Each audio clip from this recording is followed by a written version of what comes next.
Hello friends, आज हम अपना एटॉमिक स्ट्रक्चर का नेक्स्ट लेक्चर लेके आए हैं। लास्ट लेक्चर में हमने बोर्स मॉडल को एक्सप्लेन किया था।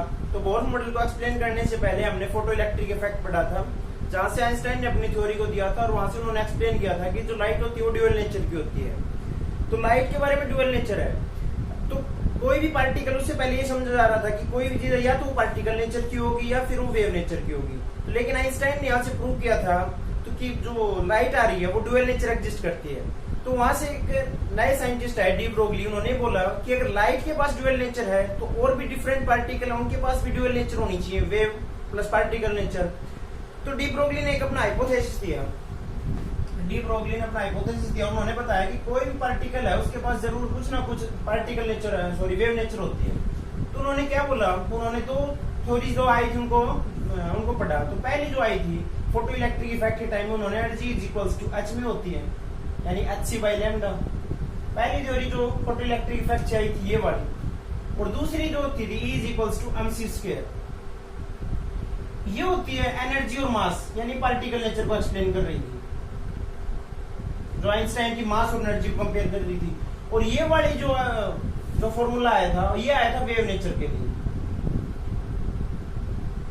तो यहाँ से डी ब्रोगली ने ये भी एनर्जी को रिप्रेजेंट कर रहा था वेव की, और ये मास की जो कोई पार्टिकल था उसकी एनर्जी को रिप्रेजेंट कर रहा था। तो इन दोनों को यहाँ से उन्होंने कंपेयर किया, तो ये दोनों उन्होंने बोला तो ये आ गया h अपॉन लैम्डा और ये हो गया mc स्क्वायर इक्वल। तो यहाँ से c से c गया और जो लैम्डा आ गया वो आ गया h अपॉन mc। तो कोई जो लाइट पार्टिकल था, कोई सॉरी लाइट आ रही थी, उस लाइट के लिए एनर्जी जो उसकी स्पीड थी वो स्पीड ऑफ लाइट से ही ट्रेवल कर रही थी, जिसकी वैल्यू होती 3 × 10⁸ मीटर पर सेकेंड। तो यहाँ से जो डी ब्रोगली आए थे उन्होंने बोला कि अगर कोई भी पार्टिकल आ रहा है तो लाइट की तरह उसके पास भी ड्यूअल नेचर होगी। तो उन्होंने किसी भी पार्टिकल के लिए जो लैम्डा की वैल्यू बोली वो बोली h अपॉन mv। ये लाइट के लिए एक स्पेसिफिक केस था, ये कोई भी पार्टिकल है। तो यहाँ से डी ब्रोगली ने एक हाइपोथेसिस दिया था, उन्होंने सिर्फ एक कल्पना की थी और उसका दिख भी रहा है, कॉन्ट्राडिक्ट कर रहा है। तो लैम्डा हो रहा है वो एक वेव के लिए होता है, लैम्डा किसी वेवलेंथ हम वेव के लिए रिप्रेजेंट करते हैं, और मास होता है वो पार्टिकल का होता है। तो यहाँ से जो इक्वेशन आई थी ड्राइव होके, ये अपना आप में खुद एक कंट्राडिक्ट है, वेव और पार्टिकल को आपस में रिलेट कर रही है, क्योंकि ये वेव जो लैम्डा रही वेवलेंथ के लिए और ये मास है पार्टिकल के लिए। तो डी ब्रोगली ने यहाँ से कंसेप्ट दिया था कि कोई भी पार्टिकल है उसके पास कुछ ना कुछ वेव का अपना खुद वेव नेचर होगा।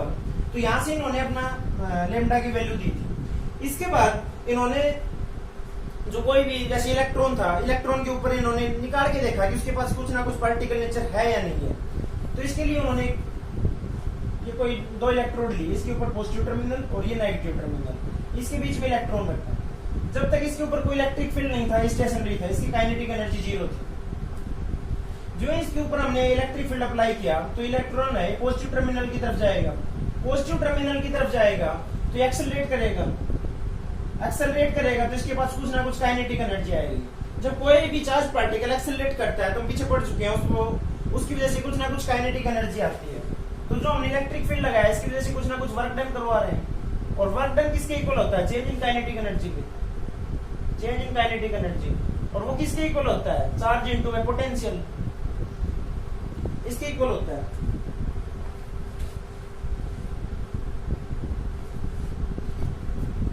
तो change in kinetic energy, starting में इसकी काइनेटिक एनर्जी इलेक्ट्रॉन की 0 थी, और फाइनली काइनेटिक एनर्जी कितनी होगी उसकी, half M V square kinetic energy ही होती है, और चार्ज इनटू में पोटेंशियल, तो Q इनटू में V।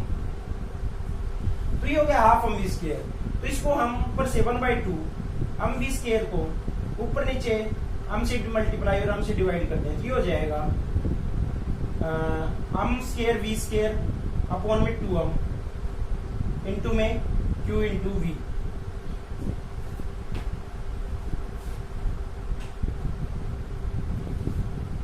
तो हमने पीछे अगली क्लास में पढ़ा है कि लीनियर मोमेंटम जो होता है किसी पार्टिकल के लिए, लीनियर मोमेंटम उसका फॉर्मूला किसके इक्वल होता है, लीनियर मोमेंटम होता है मास इनटू में वेलोसिटी। तो यहाँ से एम वी स्क्वायर है तो इसको हम लिख सकते हैं एम वी इसका होल स्क्वायर, और इसको साइड ले जाएंगे तो हो जाएगा 2m क्यूब। तो ये एम वी स्क्वायर है, इसको हम मोमेंटम लिख सकते हैं, तो p का square is equals to 2m cube v। लेकिन यहाँ से जो डी ब्रोगली ने अपना हाइपोथेसिस दिया था उसमें उन्होंने बताया था कि lambda is equals to h upon mv होता है। और एम को हम पी से रिप्रेजेंट कर सकते हैं, तो पी की वैल्यू आ जाएगी एच अपॉन लैम्डा। तो पी स्क्वायर की वैल्यू हो जाएगी h square upon lambda square is equals to 2m3v। तो लैम्डा की वैल्यू होगी एच स्क्वायर अपॉन 2m3v।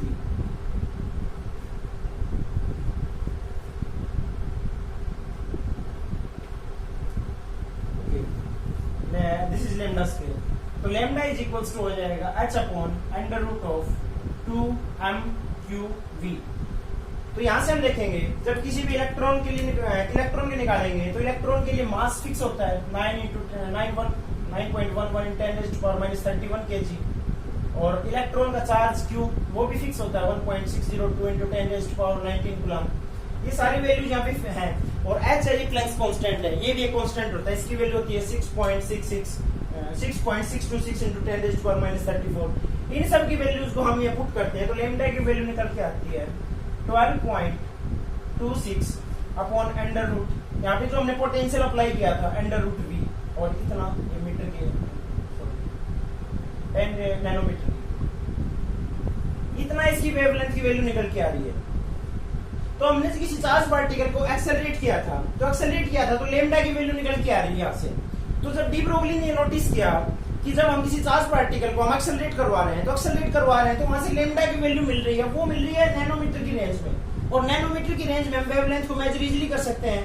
अगर इस वेवलेंथ को हमने मेजर किया है तो वेवलेंथ किसके लिए स्पेसिफिक होती है?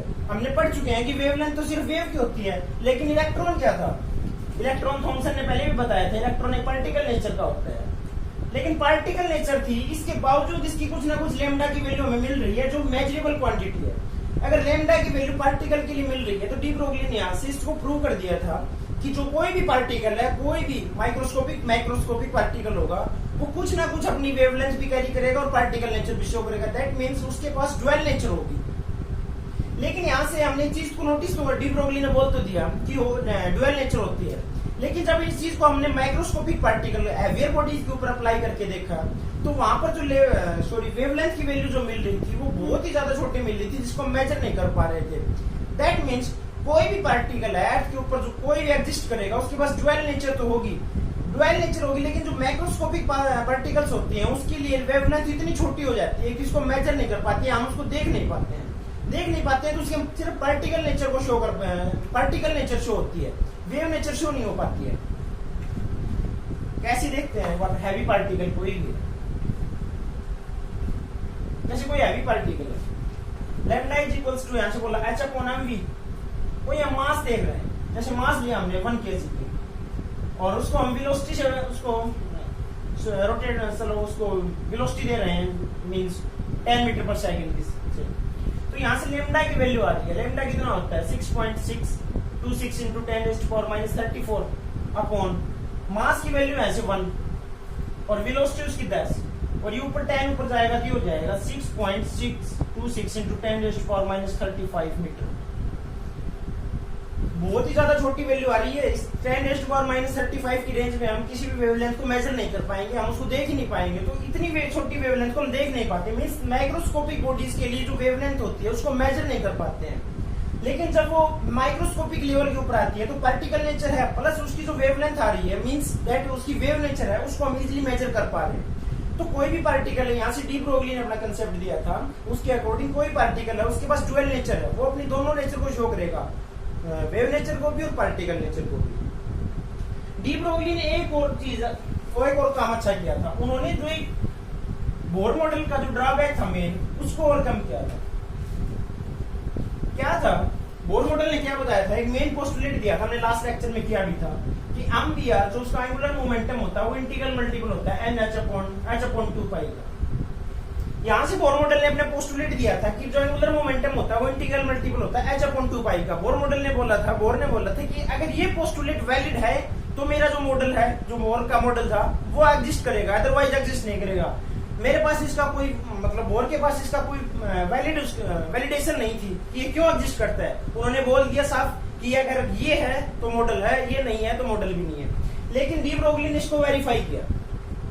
डी ब्रोगली ने क्या बताया कि बोर मॉडल के अकॉर्डिंग उन्होंने बोला कि इलेक्ट्रॉन जो है वो एक सर्कुलर पाथ के ऊपर कंटिन्यूअसली रोटेट कर रहा है।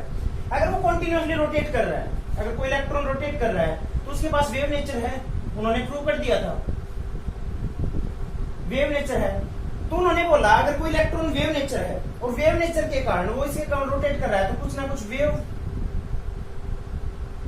कैरी कर रहा होगा। तो यहां से चला इलेक्ट्रॉन, इसने अपनी एक साइकिल कंप्लीट की यहां पे, फिर दूसरा, 2 साइकिल, 3 साइकिल, जैसे इसको हम यहां से यहां कर कंप्लीट। तो यहां से डी ब्रोगली ने बोला जब कोई भी इलेक्ट्रॉन उसके न्यूक्लियस के अराउंड रोटेट कर रहा है तो वहां से वो कंस्ट्रक्टिव और डिस्ट्रक्टिव 2 टाइप की वेव क्रिएट कर सकता है। तो कंस्ट्रक्टिव वेव क्रिएट करेगा तो हमें उसकी कुछ ना कुछ, कंस्ट्रक्टिव वेव का मतलब होता है एक ये वेव जा रही है और प्लस इसके सामने एक दूसरी वेव आ रही है सेम इसी के ऊपर। अगर ये दोनों कंस्ट्रक्टिव हैं तो इनकी जो वेवलेंथ और एम्पलीट्यूड है, सॉरी एम्पलीट्यूड है, वो बढ़ जाएगा। अगर ये डिस्ट्रक्टिव है तो इसके ऊपर हमें कोई वेव नहीं दिखाई देगी, ये नलीफाई कर देगी। तो उन्होंने बोला जब ये कंस्ट्रक्टिव वेव बनेगी, एक दूसरे इलेक्ट्रॉन आ रहे हैं, इलेक्ट्रॉन रोटेट कर रहा है, अगर ये कंस्ट्रक्टिव वेव बनाएगा तो हमें इसके ऊपर जो हमारा जो सॉरी इसका बोर मॉडल का जो पोस्टुलेट था उसको हम वेरीफाई कर सकते हैं। अगर ये डिस्ट्रक्टिव करेगा तो डिस्ट्रक्टिव करने का मीन्स जो ये वेव क्रिएट कर रहा है और उसके ऊपर उसकी डिस्ट्रक्टिव सेकंड जो वेव आएगी उसको डिस्ट्रैक्ट कर देगी, तो नलीफाई कर देगी, तो यानी वेव नेचर को वो खत्म कर देगा। हाँ कंस्ट्रक्टिव कर रहा है तो हम इसको प्रूव कर सकते हैं। तो उन्होंने क्या बोला, जो इलेक्ट्रॉन रोटेट कर रहा है वो सर्कुलर पाथ पर कर रहा है और सर्कल की हम पढ़ चुके हैं सर्कमफेरेंस कितना होता है, सर्कमफेरेंस हम पढ़ चुके हैं लास्ट में, अर्लियर क्लासेज में। सर्कमफेरेंस होता है किसी भी सर्कल का 2 पाई आर होती है जो सर्कल वो क्रिएट कर रहा है उसकी रेडियस। और ये वेव यहां से चल रही है, एक वेव कंप्लीट होगी, यहां से चल के एक बनाए, फिर यहां से चली दूसरी वेव, ये 3 वेव। तो डिफरेंट कोई भी इलेक्ट्रॉन रोटेट कर रहा है वो 1 वेव बनाएगा, 2 बना सकता है, 3 बना सकता है। जैसे ये है यहां से चला तो यहां से कितनी भी वेव बना सकता है। जैसे यहाँ पे इन्होंने N5 वेव बना ली, यहाँ पे इसने 3 साइकिल्स कंप्लीट की थी, या डिफरेंट साइकिल कंप्लीट करेगा। तो एक साइकिल के लिए हमें उसकी वेवलेंथ और फ्रीक्वेंसी को लास्ट लेक्चर में पढ़ चुके हैं कि पर साइकिल के साथ उसकी कुछ ना कुछ वेवलेंथ होगी और कुछ ना कुछ फ्रीक्वेंसी होगी। तो एक साइकिल है जिसमें 3 साइकिल है तो 3 से मल्टीप्लाई, जैसे लेमडा इज इक्वल्स टू आया था, लेमडा इज इक्वल्स टू क्या निकाला था डी ब्रोगली ने, H/mv निकाला था। लेकिन ये एक वेव के लिए लेमडा था, एक साइकिल के लिए। अगर 2 साइकिल बन रही है तो 2 टाइम्स हो जाएगा, 3 साइकिल बन रही है तो 3 टाइम्स हो जाएगा, क्योंकि 3 लेमडा क्रिएट हो रहे हैं यहाँ पे। तो कंप्लीट जब ये एक सर्कुलर पाथ आ जाएगा तो जिसमें जितनी भी वेव क्रिएट हो रही है उतना ही टाइम लेमडा हो जाएगा, क्योंकि उतनी तो लेंथ क्रिएट कर रहा है। यहां से चला, ये क्रस्ट बनाई उसने और फिर एक ट्रफ, फिर एक क्रस्ट, इससे क्रस्ट से क्रस्ट के बीच की डिस्टेंस को हम लेमडा बोल रहे थे वेवलेंथ, फिर इससे नेक्स्ट के बीच की, और इस तरह से कंप्लीट को हम चेक करेंगे तो एक सर्कुलर पाथ बन जाएगा। और सर्कुलर पाथ के लिए सर्कमफेरेंस होता है। जब सर्कमफेरेंस और इस कंप्लीट लेमडा की इस चीज को हमने कंपेयर करके देखा तो हमारे रिक्वायर्ड रिजल्ट मिल जाता है। यहाँ से लेमडा की वैल्यू मिल गई H/2 पाई। तो हम मान रहे हैं कि इसके अंदर N3 के बजाय N साइकिल क्रिएट हो रही थी, तो लेमडा की वैल्यू हो जाएगी NH/mv। ये थी लेमडा इसकी वैल्यू, सॉरी जो सर्कुलर पाथ क्रिएट कर रही थी वेव, और जो सर्कमफेरेंस कितनी वेवलेंथ की, सॉरी इसकी कितनी डिस्टेंस की इक्वल है, जो सर्कल की सर्कमफेरेंस की इक्वल होना चाहिए था, क्योंकि इतना ही तो रोटेट कर रहा है इलेक्ट्रॉन। तो इसके इक्वल इन्होंने रख के देखा तो ये हो गया NH/mv is equals to 2 pi r। इसको हम अरेंज करते हैं इस वे में, हम v और r को यहाँ रखते हैं, हम VR को यहाँ रखते हैं और 2 पाई को नीचे ले आते हैं, तो ये हो जाएगा NH/2 पाई। यही बोर ने बोला था कोई पार्टिकल, कोई भी इलेक्ट्रॉन जब रोटेट कर रहा है न्यूक्लियस के अराउंड तो उसका एंगुलर मोमेंटम होता है वो इंटीग्रल मल्टीपल होता है H/2 पाई का। उस टाइम पे उसके पास इनका कुछ वैलिडेशन नहीं हो रहा था, तो उन्होंने सिर्फ बोल दिया था ये पोस्टुलेट है, अगर ये होल्ड कर रहा है तो बोर्स मॉडल एग्जिस्ट करेगा। यहाँ से डी ब्रोगली आए, उन्होंने इसको वेरीफाई किया और अपना इसको जो बोर मॉडल था इसका जो ड्रॉबैक था उसको ओवरकम किया। तो डी ब्रोगली ने एक मेजर काम किया। मेजर काम ये किया कि जो प्लैंक्स क्वांटम थ्योरी आई थी उसके अकॉर्डिंग लाइट के पास ड्यूअल नेचर होती है, सिर्फ उन्होंने लाइट के केस में बोला। लेकिन डी ब्रोगली ने बोला कि कोई भी पार्टिकल है जो अर्थ के ऊपर एग्जिस्ट करेगा उसके पास जो कोई भी पार्टिकल उसके पास ड्यूअल नेचर होगी। अगर माइक्रोस्कोपिक है तो हम इजीली मेजर कर पा रहे हैं, और माइक्रोस्कोपिक में ना तो हम उसको देख पा रहे हैं क्योंकि जो उसकी वेवलेंथ आएगी वो बहुत ही नेग्लिजिबल आएगी, उसको हम मेजर नहीं कर पा रहे हैं।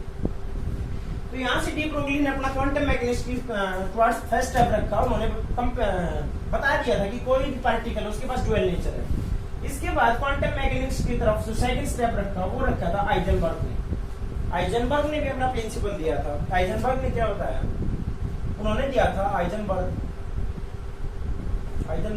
Uncertainty principle.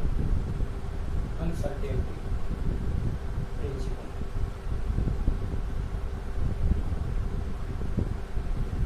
Heisenberg uncertainty principle क्या था, इसको समझते हैं। देखो, हाइजेनबर्ग ने ये बताया था कि कोई पार्टिकल है, कोई इलेक्ट्रॉन है, अगर वो मूव कर रहा है तो हम उसकी पोजीशन और वेलोसिटी मींस मोमेंटम और वेलोसिटी तो एक ही चीज होते हैं। हम उसकी पोजीशन और वेलोसिटी मींस मोमेंटम को एक साथ मेजर नहीं कर सकते। मींस उसकी मान लो x तो उसकी पोजीशन है कोई भी, और v उसकी वेलोसिटी है। अगर हम इसकी पोजीशन को एक्यूरेसी से निकाल भी लेंगे तो इसकी जो वेलोसिटी में एरर आएगी वो बहुत ज्यादा बढ़ जाएगी। अगर हम इसकी वेलोसिटी को एक्यूरेसी से निकाल लेंगे तो इसकी जो पोजीशन में एरर है वो बहुत ज्यादा बढ़ जाएगी। मींस हम इनको एक साथ साइमल्टेनियसली नहीं निकाल सकते। तो यहां से इन्होंने जो प्रिंसिपल दिया था, उसने क्या किया था, उस जो बोर्स मॉडल के जो पोस्टुलेट थे उन सबको गलत करके रख दिया था। बोर मॉडल ने क्या किया था, कोई इलेक्ट्रॉन जब न्यूक्लियस के अराउंड रोटेट कर रहा था तो उसने फिक्स तो उसकी रेडियस निकाल दी थी, हमने पढ़ा भी था, उसकी रेडियस आ रही थी 0.529 n² निकाल दी थी, उसकी वेलोसिटी भी निकाल दी थी। तो बोर्स ने तो उसकी रेडियस और वेलोसिटी को साइमल्टेनियसली निकाल दिया था, लेकिन हाइजेनबर्ग ने तो इसको गलत ही साबित कर दिया और बोल दिया था कोई भी इलेक्ट्रॉन न्यूक्लियस के अराउंड रोटेट करेगा या कहीं पर भी स्पेस में होगा तो उसकी हम पोजीशन और वेलोसिटी को एक साथ नहीं निकाल सकते हैं। एक साथ निकालने का मतलब कैसे इस चीज समझें, जैसे कोई चीज है, हम एक साइड देख रहे हैं किसी चीज को, मार्कर लिया हमने, इस मार्कर को इस साइड रख लिया और एक मार्कर इस साइड रख लिया, काफी दूर मतलब बैक साइड में रख लिया। अब हम अपनी आंख को एक साइड करके देखेंगे दोनों साइड, तो इस मार्कर को देख लेंगे लेकिन ये मार्कर अब दूर हो जाएगा, इसमें एरर आ जाएगी देखने की। अब इसको देखने की कोशिश करेंगे तो ये दिख जाएगा लेकिन ये मार्कर अब दूर हो जाएगा। मतलब इन दोनों को हम एक साथ नहीं देख सकते हैं। यही हाइजेनबर्ग बोल रहा था कि उसकी पोजीशन और वेलोसिटी को हम एक साथ नहीं निकाल सकते हैं। अगर इन दोनों को एक साथ निकालने की कोशिश करेंगे तो उसमें एरर आ जाएगी। तो इन्होंने इसके लिए एक फॉर्मूला दिया था। वो फॉर्मूला क्या था, इन्होंने फॉर्मूला दिया delta x into delta p is always greater than equal to h/4π। आप लोगों ने पढ़ लिया होगा या पढ़ भी लेंगे तो, लेकिन आपको ये पता होना चाहिए कि डेल्टा एक्स और डेल्टा पी है क्या। डेल्टा पी और डेल्टा एक्स होती है एरर। एरर कितनी है उसकी पोजीशन में, और डेल्टा पी रिप्रेजेंट करता है एरर इन वेलोसिटी। ये आप अच्छे समझ लेना, कहीं पे शायद आपको बुक्स में ना भी मिले। तो जो एरर का मतलब क्या है, कोई पार्टिकल है जैसे वो मूव कर रहा है 6 × 10⁶ मीटर पर सेकेंड से मूव कर रहा है, ठीक है, ये पार्टिकल मूव कर रहा है। इसकी हमने इस पार्टिकल जो मूव करते हुए इस पार्टिकल इधर से इधर जा रहा है, इस पार्टिकल की हमने जैसे यहाँ पे इसकी एक्यूरेसी के साथ वेलोसिटी इसकी पोजीशन कैलकुलेट कर लिया एक्स की वैल्यू। जैसे यहाँ से ये डिस्टेंस थी, मान लिया हमने 10 मीटर की डिस्टेंस पे था, तो यहाँ पे इसकी पार्टिकल की जब वेलोसिटी निकालेंगे तो हम इसकी पोजीशन की तो एक्यूरेसी निकाल ली, लेकिन इसमें अब वेलोसिटी में कुछ ना कुछ एरर आ जाएगी। एरर माना वो बहुत ही कम एरर है, 0.1 एरर आई, 0.1% एरर आई। लेकिन 0.1% एरर कितनी बड़ी हो जाती है आप चेक कर सकते हैं। 0.1/100 इंटू 6 × 10⁶ 4, और ये हो जाएगा 6 × 10⁻³ मीटर पर सेकेंड। इतनी तो एरर आ रही है इसके अंदर। जब हम इसकी पोजीशन को एक्यूरेसी से निकाल रहे हैं तो इसमें वेलोसिटी में इतनी तो एरर आ रही है, बहुत बड़ी एरर हो जाती है 0.1%। अगर माइनर सी है 0.1% बहुत ज्यादा बड़ी एरर नहीं होती है, लेकिन जब इसको हम वेलोसिटी के ऊपर अप्लाई करके देख रहे हैं तो ये एरर बहुत बड़ी हो जाती है। सिमिलरली हम वेलोसिटी को एक्यूरेसी से पोजीशन को एक्यूरेसी से निकाल लेंगे, वेलोसिटी में एरर आ रही है, वेलोसिटी को एक्यूरेसी निकाल लेंगे तो सिमिलरली पोजीशन में एरर आ जाएगी। तो यहाँ से हाइजेनबर्ग ने बोल दिया था कि कोई पार्टिकल है उसको हम एक साथ नहीं निकाल सकते हैं। तो पहला जो उसने जो जो बोर मॉडल था उसका फेलियर में पहला काम ये रखा था कि इसकी पोजीशन को हम नहीं निकाल पाते हैं। क्यों नहीं निकाल पाते हैं ये देखते हैं एक बार।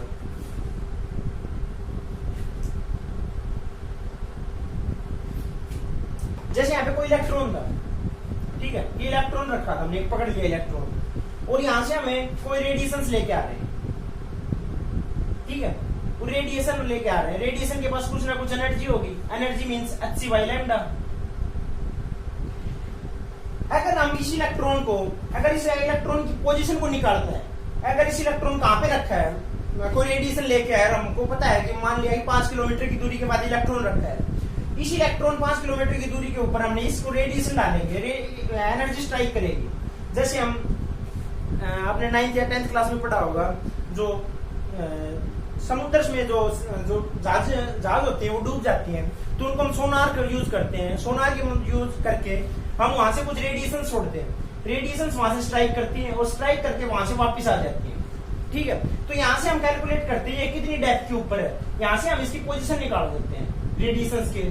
ये रेडिएशन यहाँ जाएंगे, स्ट्राइक करके वापस आ जाएंगे, कितना टाइम में आई है, कितनी डिस्टेंस ट्रेवल की है, इसकी वजह इसका यूज करके हम इसकी पोजीशन निकाल सकते हैं। सिमिलरली हम इलेक्ट्रॉन की पोजीशन निकालना चाहते हैं, इलेक्ट्रॉन हमारी जो हम खुद है डिस्टेंस है, इससे कितनी दूरी के ऊपर एग्जिस्ट करता है, तो हमने यहाँ से इसके ऊपर कुछ ना कुछ रेडिएशन डाली। तो रेडिएशन कितने डालेंगे, अगर हमने इसके ऊपर हाई रेडिएशन डाल दी तो ये अपनी जो ज्यादा एनर्जी की हो जाएंगी, रेडिएशन हाई एनर्जी की हो जाएंगी, तो हाई एनर्जी की रेडिएशन क्या करेंगे, इलेक्ट्रॉन को डिस्प्लेस कर देंगे, उसको ज्यादा एनर्जी देंगे, इलेक्ट्रॉन दूर जाएगा। इन्होंने बिल्कुल मिनिमम रेडिएशन की एनर्जी डाली, मिनिमम रेडिएशन यानी मिनिमम एनर्जी की रेडिएशन डालेंगे। तो यहाँ से हम इसकी पोजीशन निकालने की कोशिश करेंगे। अगर मिनिमम रेडिएशन डालेंगे मिनिमम एनर्जी की, तो लेमडा इसका क्या हो जाएगा, मैक्सिमम। यहाँ से इसमें गड़बड़ हो जाएगी। कैसे, एनर्जी किसकी इक्वल होती है, अच्छा पोनम भी सॉरी E इक्वल होता है hc/λ। अगर हम एनर्जी को मिनिमम कर देंगे, मिनिमम से मिनिमम क्वांटिटी पर ले आएंगे, तो लेमडा इनवर्सली प्रोपोर्शनल है, मैक्सिमम चला जाएगा। अगर लेमडा मैक्सिमम चला गया तो लेमडा किसकी इक्वल होता है, lambda is equals to h/mv। अगर लेमडा मैक्सिमाइज हो गया तो डी ब्रोगली कंसेप्ट के अकॉर्डिंग तो वेलोसिटी को क्या कर देगा, मिनिमाइज कर देगा। यहां से अगर हमने लेमडा की वैल्यू को मैं एक्यूरेसी के साथ निकाल भी लिया, मान लिया इसकी पोजीशन हमने निकाल लिया एक्यूरेसी के साथ, तो वेलोसिटी में एरर आ जाएगी। तो हाइजेनबर्ग यही बोलने की कोशिश कर रहा था, जैसे एक चीज को और समझने की कोशिश करते हैं, जैसे कोई ट्रेन है और वो फास्ट ट्रेवल कर रही है और उसके सामने कोई हल्का पार्टिकल आ जाए, हल्का पार्टिकल मीन साइकिल आ जाए, तो साइकिल के साथ वो टकराएगी ट्रेन, तो उसको मतलब उसकी स्पीड को, साइकिल की स्पीड को एकदम तेजी से बढ़ा देगी, जो ही टकराएगी मतलब दूर फेंकेगी, उसको दूर फेंकेगी तो उसकी स्पीड बढ़ जाएगी, जो इसकी टकराएगी स्पीड बढ़ेगी तो उसकी पोजीशन को हम निकाल सकते हैं, साइकिल कितनी दूर जाके गिरेगी। ट्रेन अगर साइकिल से टकराएगी तो हाँ हमने निकाल लिया कितनी वेलोसिटी से साथ जा रही है, लेकिन वो गिरेगी कहां पे जाके, उसकी पोजीशन नहीं निकाल पाएंगे हम। हाँ निकाल लिया पोजीशन, तो कितनी वेलोसिटी के साथ ट्रेवल कर रही है वो नहीं निकाल पाएंगे। यानी एक साथ साइमल्टेनियसली हम इन दोनों चीजों को नहीं निकाल सकते हैं। ये इसने हाइजेनबर्ग ने बताया था अनसर्टेनिटी। इसने एक चीज और एक्सप्लेन कर दी इसके साथ। सबसे पहले एक हमने पढ़ा था थॉमसन का मॉडल पढ़ा, फिर हमने रदरफोर्ड का मॉडल पढ़ा, फिर लास्ट में इन्होंने बोर मॉडल पढ़ा। रदरफोर्ड ने एक बात बोली, न्यूक्लियस है, इसके अराउंड इलेक्ट्रॉन। सेम बात बोर ने बताया। तो साइंटिस्ट ने एक बात आगे रखी अपनी, इलेक्ट्रॉन न्यूक्लियस के अराउंड क्यों है, न्यूक्लियस के अंदर प्रोटॉन प्लस न्यूट्रॉन है, तो न्यूक्लियस के अंदर ही प्रोटॉन और न्यूट्रॉन के साथ इलेक्ट्रॉन भी तो हो सकता है, क्यों नहीं है, ये भी तो हो सकता था, या प्रोटॉन बाहर हो सकता है इलेक्ट्रॉन अंदर हो सकता था, ये पॉसिबिलिटी थी, क्यों नहीं, ये चीज की भी तो पॉसिबिलिटी थी। तो यहां से हाइजेनबर्ग अनसर्टेनिटी प्रिंसिपल आया और उसने ये प्रूव कर दिया कि इलेक्ट्रॉन न्यूक्लियस में एग्जिस्ट ही नहीं कर सकता है। क्यों नहीं कर सकता है, देखते हैं। Delta x into delta p is always greater than equal to h/4π। ये हाइजेनबर्ग ने अपना फॉर्मूला दिया था। तो अनसर्टेनिटी कितनी हो सकती है, मतलब मेजर कितना कर सकते हैं। जैसे हम एग्जांपल देख रहे थे, ट्रेन आई, ट्रेन टकराई साइकिल से, सारे साइकिल गिरे, कहीं ना कहीं तो उसकी मैक्सिमम जो एरर हो सकती है, वो मान लो वो यहाँ से टकराई और इतना रेंज है, इस रेंज में गिरेगी कहीं ना कहीं, तो ये वही हो सकती है यहाँ गिर जाए, हो सकता है यहाँ गिर जाए, यहाँ गिर जाए। हमारी कैलकुलेशन बोल रही थी यहाँ गिरेगी, लेकिन मैक्सिमम ये वाली इतनी जो स्पेस है इसमें जाके वो गिर सकती है, तो यहाँ भी गिर सकती है, यहाँ भी और यहाँ भी, ठीक है। तो मैक्सिमम एरर कितनी आ सकती है हम जो कैलकुलेट नहीं कर पाएंगे, हमारे अकॉर्डिंग यहाँ गिननी चाहिए थी मैक्सिमम एरर ये है, तो यही तो आ सकती है। इलेक्ट्रॉन कहाँ पे है, इलेक्ट्रॉन न्यूक्लियस के अंदर है, सॉरी हम बोल रहे हैं कि उस इलेक्ट्रॉन को निकालना है, न्यूक्लियस के अंदर क्यों नहीं एग्जिस्ट करता है। तो न्यूक्लियस की साइज हम निकाल चुके हैं 10⁻⁻15 मीटर होती है, ठीक है, इतनी रेडियस होती है न्यूक्लियस की। तो मान लिया हमें ये लगा इलेक्ट्रॉन यहां होना चाहिए था, ठीक है, इलेक्ट्रॉन यहां होना चाहिए था हमारे अकॉर्डिंग, लेकिन मैक्सिमम एरर चेक करते हैं कि मैक्सिमम एरर कितनी हो सकती है। तो मैक्सिमम एरर हो सकती है कि इलेक्ट्रॉन यहां हो, इलेक्ट्रॉन यहां भी हो सकता था, यहां भी हो सकता था, हमें पता नहीं है। तो मैक्सिमम एरर निकालते हैं एक बार, मैक्सिमम एरर कितनी होगी, इलेक्ट्रॉन यहां था और मैक्सिमम एरर बिल्कुल डायगोनली अपोजिट हो जाए। ये तो मिनिमम एरर होगी, ये कम डिस्टेंस, ये कम है, ये कम है, ये कम है, मैक्सिमम डिस्टेंस ये है, डायगोनली अपोजिट हो जाए, डायमीटर की इक्वल हो जाए। तो ये रेडियस थी, तो उसका जो मैक्सिमम एरर है डेल्टा एक्स कितनी हो सकती है, डेल्टा एक्स हो सकती है 2 × 10⁻⁻15 मीटर। ये मैक्सिमम डिस्टेंस एरर आ सकती है हमारी, इतनी एरर थी, मैक्सिमम एरर ये आ सकती है कि ये हम यहाँ कैलकुलेट कर रहे थे और ये यहाँ मिल जाए, ठीक है, तो ये मैक्सिमम एरर इतनी मिल सकती है। तो इस फॉर्मूला में हम अप्लाई करते हैं इसको, तो डेल्टा एक्स की वैल्यू मिलेगी 2 × 10⁻⁻15 इंटू में डेल्टा पी की वैल्यू पुट करते हैं, डेल्टा पी हम इंटू में delta V is always greater than equal to 4π। यहाँ से हम इलेक्ट्रॉन के लिए निकाल रहे हैं, तो इलेक्ट्रॉन का मास फिक्स होता है 9.11 10⁻⁻31 और डेल्टा वी। अब हम डेल्टा वी में एरर निकालेंगे, greater than equal to h की वैल्यू 6.626 इंटू 10⁻34 अपॉन 4 इंटू में पाई 3.14 इंटू में 2 इंटू में 10⁻⁻15 और इंटू में आम की वैल्यू होगी 9.11 इंटू 10⁻⁻ कितनी होगी 31। यहाँ से इसको कैलकुलेट करते हैं, ये कितना है -34 और ये कितना हो जाएगा 31 और 35 कितना हो जाएगा 46। तो अब ग्रेटर देन इक्वल टू, इसको एक बार कैलकुलेट नहीं करते हैं, ये न्यूमेरिकल डाटा इसको एक बार छोड़ देते हैं, चलो इसको रख लेते हैं 10, ये हो जाएगा 30। तो इसको कैलकुलेट करते हैं 45 और ये 34, ये हो जाएगा मीन्स 10⁻, अप्रोक्स 10 के इक्वल हो जाएगा 10⁻10 मीटर पर सेकेंड। हमने अभी पढ़ा था डेल्टा वी किसको रिप्रेजेंट कर रहा है, डेल्टा वी उसकी वेलोसिटी को नहीं रिप्रेजेंट करता है, डेल्टा वी करता है एरर को। हाइजेनबर्ग ने बताया था कि ये एरर होगी, मींस जब इलेक्ट्रॉन हम न्यूक्लियस के अंदर मान रहे हैं कि न्यूक्लियस, मान लिया हमने इलेक्ट्रॉन के न्यूक्लियस के अंदर है इलेक्ट्रॉन, तो उसमें इतनी तो एरर आएगी वेलोसिटी की, इतनी एरर हो सकती है क्या पॉसिबल।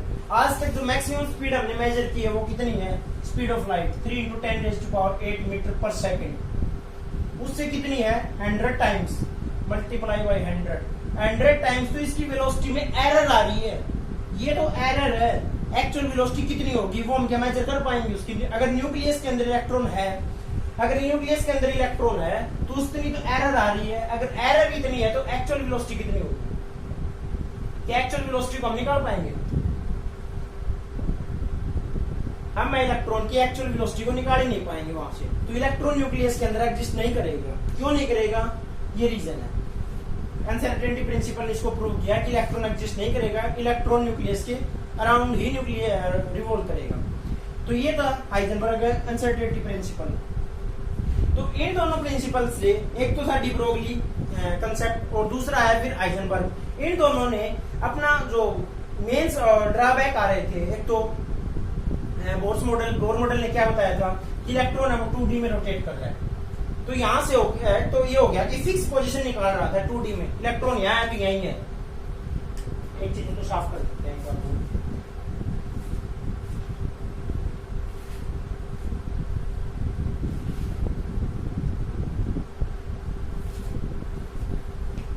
बोर ने क्या बताया था, बोर ने ये बताया था कि कोई भी इलेक्ट्रॉन है न्यूक्लियस से एक फिक्स उन्होंने बताई थी A0 3A0 जो भी डिस्टेंस बता रहे थे इतने डिस्टेंस के ऊपर है, लेकिन हाइजेनबर्ग ने प्रूव कर दिया था कि हम एक्यूरेसी के साथ उसकी पोजीशन को नहीं निकाल सकते हैं। हाँ, हम उसकी प्रोबेबिलिटी बता सकते हैं कि इतनी वेलोसिटी साथ जा रहा है तो इतनी एरर होगी, इस रीजन में एरर आ रही है, मान लो इस रीजन में एरर आ रही है, इलेक्ट्रॉन यहाँ हो सकता है। तो हाइजेनबर्ग अनसर्टेनिटी प्रिंसिपल ने अपना क्वांटम मैकेनिक्स की तरफ जो स्टेप रखा तो उन्होंने बताया था कि इलेक्ट्रॉन की हम एक्यूरेट पोजीशन को नहीं निकाल सकते हैं, हम इलेक्ट्रॉन की फाइंडिंग प्रोबेबिलिटी को एक्सप्लेन कर सकते हैं। तो यहां से क्वांटम मैकेनिक्स को एक बहुत अच्छा काम मिला था कि प्रोबेबिलिटी, हम इलेक्ट्रॉन फाइंडिंग प्रोबेबिलिटी की बात करेंगे, हम इलेक्ट्रॉन के एक्चुअल पोजीशन के बारे में कभी बात नहीं करेंगे। तो क्वांटम मैकेनिक्स की तरफ ये पहला स्टेप था कि हम प्रोबेबिलिटी की बात करेंगे। तो यहां से क्वांटम मैकेनिक्स ने क्या किया, क्वांटम मैकेनिक्स आई, क्वांटम मैकेनिक्स अराउंड 1926-7 के अराउंड आई। यहां से उन्होंने इलेक्ट्रॉन के जो बोर्स मॉडल के या जो फिर रदरफोर्ड मॉडल आए थे, उनके ड्रॉबैक आ रहे थे, उनको ओवरकम किया। उनके ओवरकम करने के लिए सबसे पहले जो क्वांटम मैकेनिक्स लेके आए थे, क्वांटम मैकेनिक्स जिन्होंने एक्सप्लेन की थी वो थे एरविन स्क्रोडिंगर।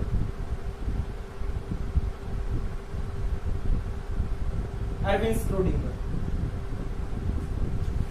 स्क्रोडिंगर ने क्वांटम मैकेनिक्स को एक्सप्लेन किया।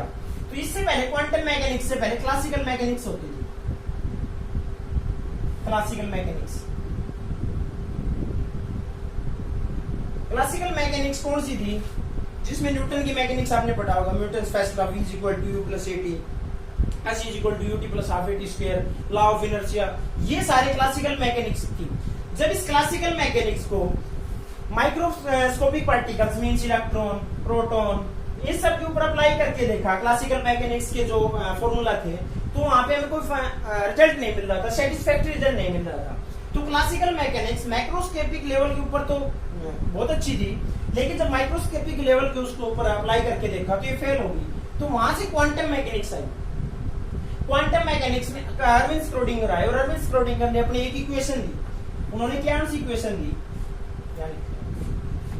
Del square psi upon del x square. इसको हम पढ़ते हैं बेटे क्या होती है, ये पहली इक्वेशन देखते हैं। Del square psi upon del y, del x square del y square plus del square psi upon del z square plus 8 pi square हम अपॉन एक्स स्क्वायर इनटू में e माइनस v इनटू में psi is equals to 0। ये equation दी थी Schrödinger, इसको हम पढ़ते हैं Schrödinger equation के नाम से, स्क्रोडिंगर इक्वेशन।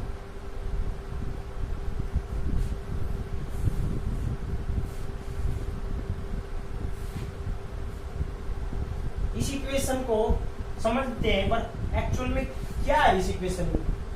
इस इक्वेशन ने बहुत कुछ फेल कर दिया था। एक तो जो बोर 2D का जो बोल रहे थे, बोर मॉडल ने 2D में बोला था ये न्यूक्लियस है, इसके अराउंड सर्कुलर पाथ के ऊपर इलेक्ट्रॉन है, यही तो बोला था बोर मॉडल ने। लेकिन यहां से हम एक चीज साफ देख सकते हैं,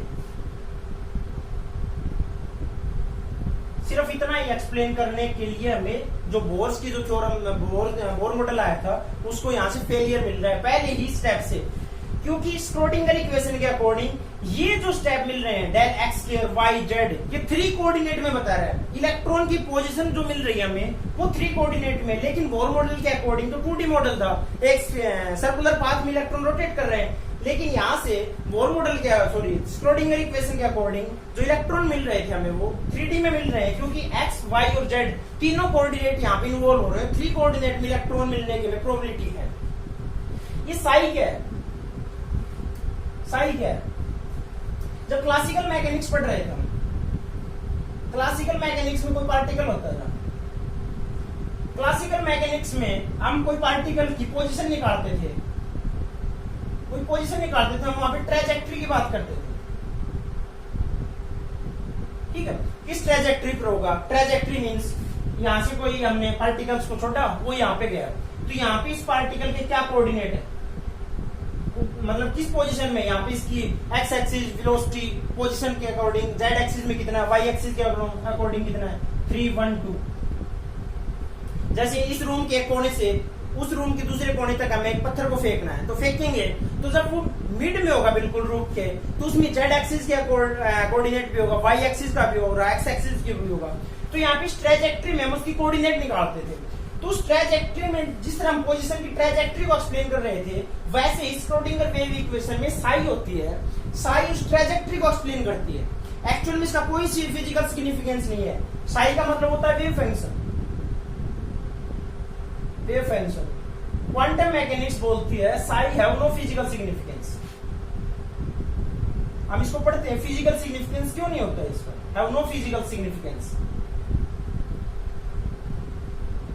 मान लिया हमने इसका फिजिकल सिग्निफिकेंस नहीं है, लेकिन इसके बिना क्वांटम मैकेनिक्स का कोई मतलब भी नहीं है।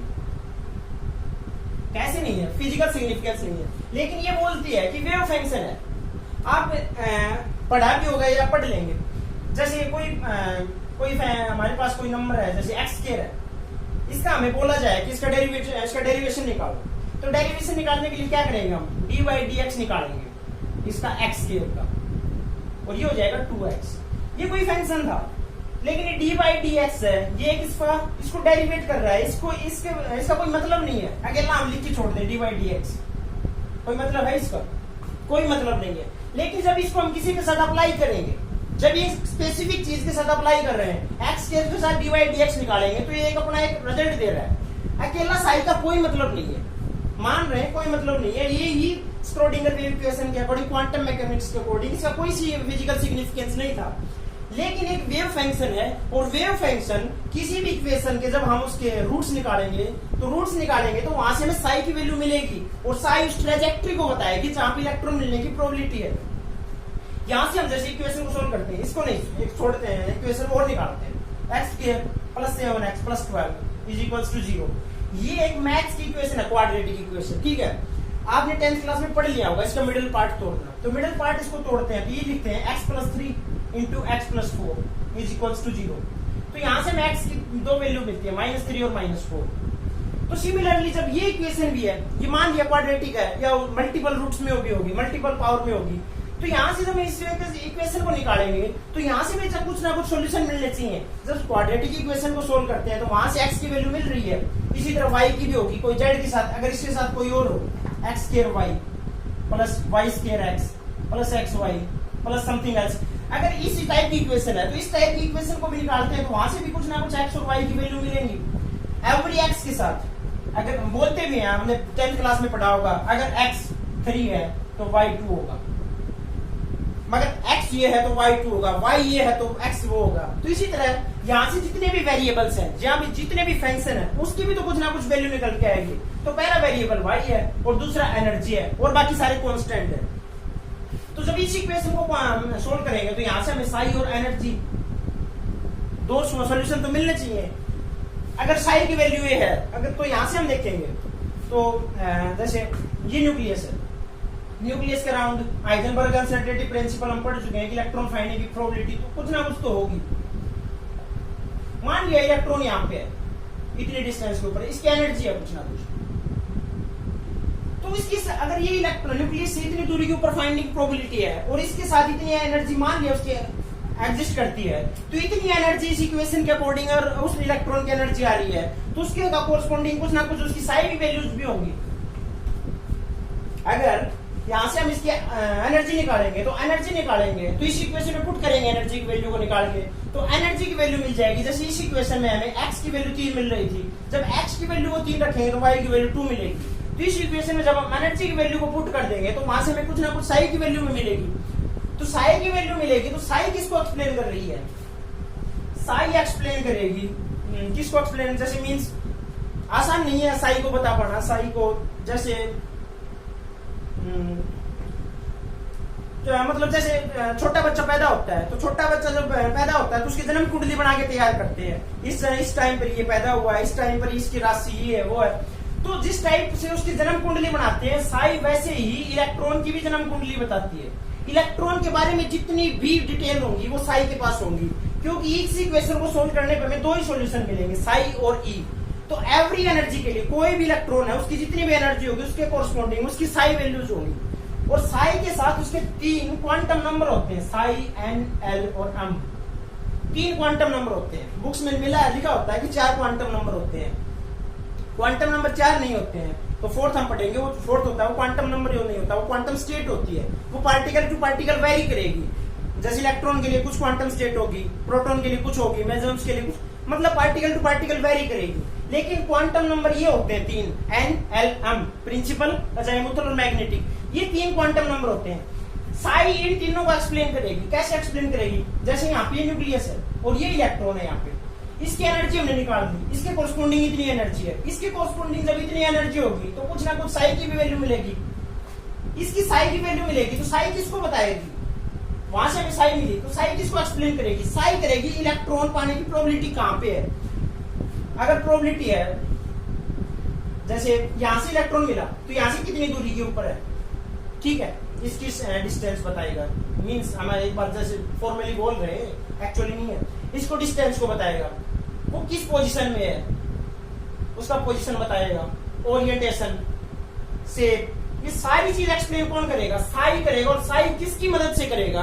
साई NLM की मदद से करेगा। साई का खुद का कोई मतलब नहीं है, सही लिखा है कि psi have no physical significance, लेकिन साई इन क्वांटम नंबर्स को एक्सप्लेन करेगी। जब इस इक्वेशन को सोल्व करेंगे, एक बार फिर से बता रहे हैं, जब इसी स्क्रोडिंगर वेव इक्वेशन को सोल्व करेंगे तो यहां से हमें कुछ ना कुछ साई और ई की वैल्यू मिलेगी। जैसे साई 1 मिल गया, E1 मिल गया, साई 2 मिल गया, E2 मिल गया, साई 3 मिल गया, E3 मिल गया। यहाँ से डिफरेंट डिफरेंट सॉल्यूशन मिलेंगे।